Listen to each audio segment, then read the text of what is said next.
श्री स्वामी समर्थ. श्री गुरुदेव दत्त. कोणाचीही हाय लागून घेऊ नये, त्याचे भयंकर परिणाम भोगावे लागतात. काही लोकांना नाही पटणार हा विषय, तळतळाट, पण ज्यांनी अनेकांचा तळतळाट घेतला आहे आणि त्यांचे भोगते भोगतच असतात त्यांना नक्कीच पटेल.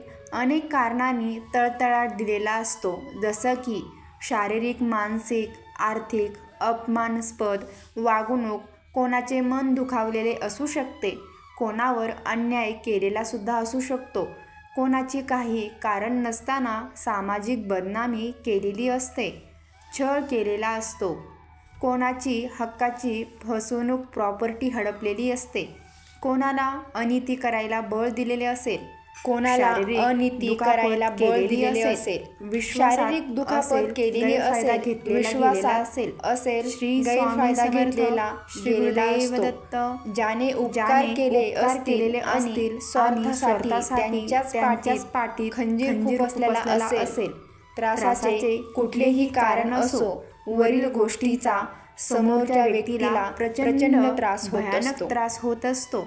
तो खूप दुःखी होतो, त्याचे मनोबल कमकुवत होत असते. पर्यायाने ती व्यक्ती प्रचंड डिप्रेशनमध्ये देखील जाऊ शकते. जाणून बुजून त्रास देणाऱ्या व्यक्तीला हे समजत नसेल.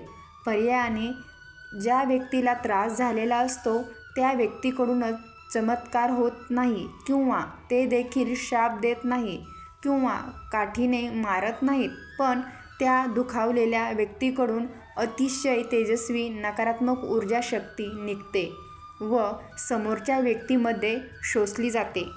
मग समोरच्या व्यक्तीला हाय लागते, त्यालाच तळतळाट असं म्हणतात. मग ज्याने कोणी त्रास दिलेला असतो त्याचे हे कार्य यशस्वी होत नाही. एखादे कार्य जरी झाले असेल तर ती फार काळ टिकत नाहीत. सतत अपयश येणे, घरात आजारपण येणे, अशा अनेक प्रकारची काही ना काही घटना घडत असते. नाहीतर त्यांच्या घरातील कोणी ना कोणी आजारी सतत पडणे. आपण किती खरे आहोत व किती खोटारडे आहोत हे फक्त आपल्याला व आपल्या अंतरात्म्यालाच माहीत असतं. समोरच्याचे मन दुखावले जाणे म्हणजेच पाप लागणे. त्याची परतफेड शक्यतो याच जन्मात करावी.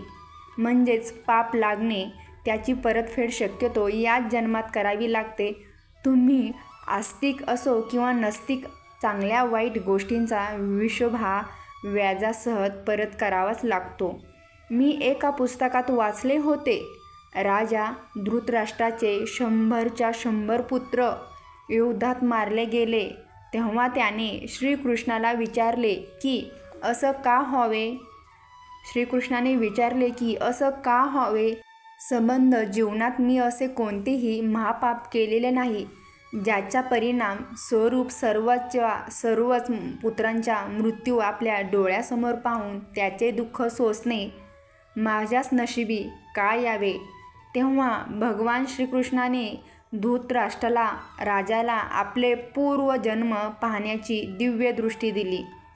धृतराष्ट्र राजाने दिव्य दृष्टीद्वारे पाहिले की साधारण 50 जन्मापूर्वी तो एक पारधी होता आणि पक्षी पकडण्यासाठी त्याने एका वृक्षाला आग लावली होती.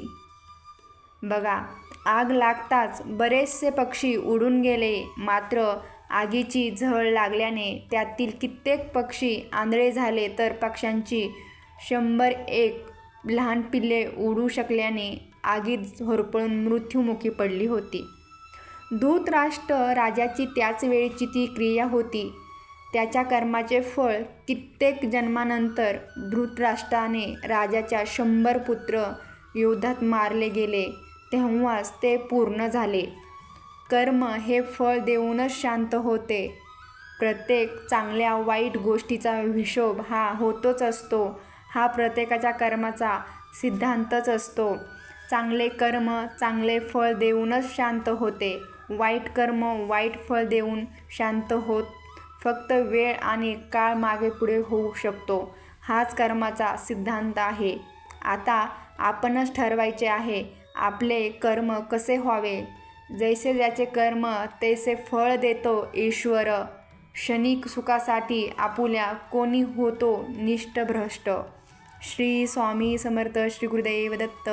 असेच नवनवीन माहिती पाहण्यासाठी आपल्या आनंद स्वामी भक्ती या चॅनलला सबस्क्राईब नक्की करा. धन्यवाद.